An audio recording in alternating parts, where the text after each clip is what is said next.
একটা পেশেন্টের সাথে 10-12 জন পর্যন্ত আসে এবং অনেক সময় চড়াও হয়ে যায়। এই বিষয়গুলো নিরাপত্তা নিশ্চিত করার জন্য আমরা একত্রিত হয়েছি। নিরাপত্তা দিতে হবে, চিকিৎসকদের নিরাপত্তা দিতে হবে।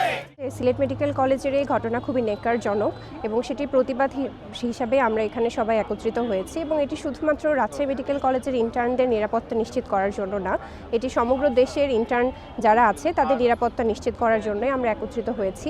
এমনও অনেক পেশেন্ট আসে যারা আইসিইউতে নেওয়ার মতন এবং যথেষ্ট খারাপ থাকে পেশেন্ট, তাদের জন্য আমরা সর্বোচ্চ পরিমাণে চেষ্টা করি তাদের সুস্থতা নিশ্চিত করার জন্য, কিন্তু তারপরেও দেখা যায় পেশেন্টের লোকরা অনেক বেশি চড়াও হয়ে ওঠে আমাদের উপরে এবং কারণ এই ইমার্জেন্সি পেশেন্টগুলো সর্বপ্রথম ইন্টার্ন ডক্টরদের কাছে আসে রিসিভ করার জন্য।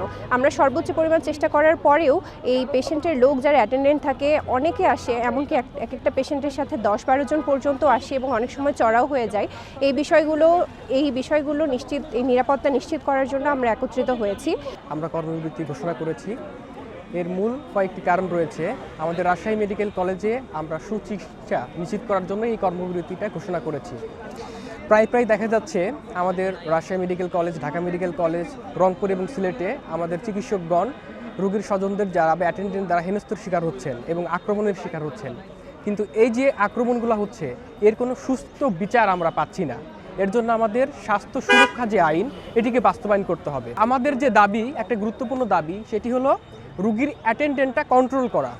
পাশাপাশি আমাদের প্রত্যেকটি ওয়ার্ডে 24 ঘন্টা নিরাপত্তার জন্য নিরাপত্তা বাহিনী বা আনসার মোতায়েন নিশ্চিত করতে হবে এবং যে কোনো দুর্ঘটনায় র্যাপিড রেসপন্স করার জন্য একটি পুলিশ এবং আনসার বাহিনীর সমন্বয়ে র্যাপিড রেসপন্স টিমটি রাখতে হবে।